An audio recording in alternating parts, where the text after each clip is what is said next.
Oke, Assalamualaikum warahmatullahi wabarakatuh. Apa kabar sobat jejak entrepreneur dimanapun Anda berada.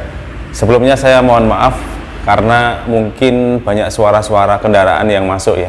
Karena saya saat ini ada di lobi kantor saya dan kebetulan memang di pinggir jalan raya yang ramai, sehingga ya meskipun sudah ada sekat kacanya di depan, tetapi suaranya masih tetap masuk gitu ya. Tapi semoga apa yang saya sampaikan ini menjadi sebuah inspirasi ya, meskipun mungkin tidak begitu nyaman bagi teman-teman yang mendengarkan vlog kita kali ini. Oke, jadi saya ingin sedikit bercerita tentang pengalaman saya beberapa waktu yang lalu, beberapa tahun yang lalu, saat saya menghadiri sebuah seminar ya, seperti biasa gitu ya, si pembicara itu begitu berapi-api, sangat menghipnotis sekali gitu ya. Dan di tengah acara kebetulan seminar bisnis pernah disampaikan oleh pembicara itu kurang lebih seperti ini, yaitu kalau punya bisnis itu kita pastinya ingin bisnis yang autopilot gitu ya, dimana bisnisnya jalan, ownernya bisa jalan-jalan ya, bisnisnya jalan, ownernya jalan-jalan ya. Pada waktu itu saya memang masih awam gitu ya dalam dunia bisnis ya, belum begitu menguasai tentang bagaimana menjalankan bisnis yang benar gitu.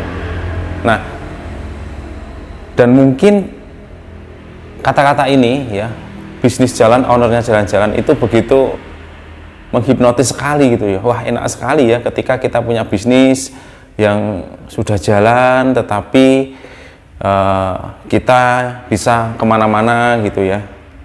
Iya, bisnis yang autopilot. Siapa sih yang nggak ingin punya bisnis yang autopilot?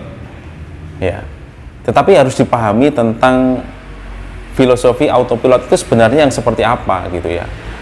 Jangan berpikir ketika kita punya bisnis, kita menciptakan sistem, oke, memang mungkin kita punya bisnis yang sudah jalan ya.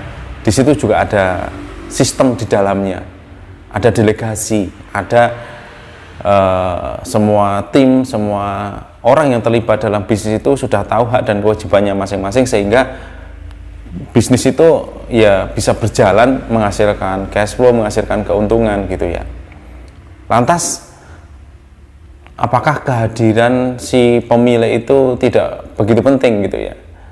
Ya, menurut saya hadir itu tidak melulu hadir secara fisik, tapi bagaimana hadir dalam bisnis itu gitu loh. Si owner itu tetap menjadi roh dalam bisnis itu. Nah, konsep autopilot ini kadang-kadang bagi teman-teman yang baru mulai berbisnis itu ditelan dengan cara yang tidak benar, ditelan mentah-mentah, sehingga bisnis yang baru seumur jagung, sistem yang belum begitu kuat ya, ditinggal kemana-mana ya, sibuk dengan acara-acara yang mungkin dia lupa dengan apa sih tujuan bisnisnya gitu. Sehingga apa yang terjadi? Oke, di sini jadi perlu dipahami tentang konsep autopilot itu seperti apa gitu. Nah, ibaratkan ada sebuah pesawat, di situ ada seorang pilot. Apakah autopilot itu ketika ditekan tombol autopilot, pesawat sudah kita biarkan jalan sendiri?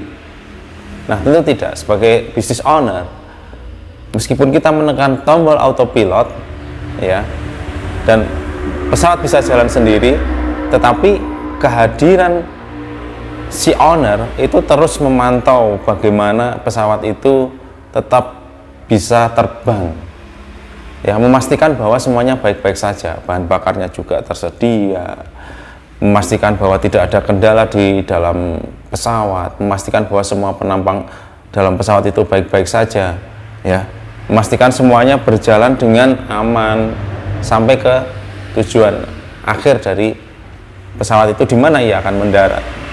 Nah, demikian juga dengan bisnis ya. Kalau si owner itu mempunyai pandangan bahwa bisnisnya yang sudah jalan dan dia tinggal begitu saja, tidak ada kehadiran di situ, tidak ada controlling di situ, ya nanti bisa-bisa bisnisnya akan mengalami hal yang tragis, ya, entah diambil alih oleh karyawannya, dicurangi oleh karyawannya, mungkin ada kendala-kendala yang tidak bisa diselesaikan, dan banyak masalah-masalah yang akan timbul, ya. Jadi perlu dipahami bahwa konsep bisnis autopilot ini jangan buru-buru ditelan mentah-mentah, ya. Pastikan kita belajar bagaimana membuat sistemize dalam bisnis kita itu berjalan dengan rapi, berjalan dengan sebenar-benarnya. Masing-masing tim itu sudah paham benar dengan hak dan kewajibannya, dan ada fungsi controlling yang mengawasi bisnis kita. Dan di situ mungkin ketika memang bisnis kita memang benar-benar sudah kuat, ya barulah kita mungkin bolehlah sesekali jalan-jalan. Tapi kehadiran si owner, ya, yang harus in the business bukan on the business, itu sangat penting dan wajib diketahui oleh para pemilik bisnis. Oke, sobat jejak entrepreneur, semoga bermanfaat dan salam bagi dan bermartabat.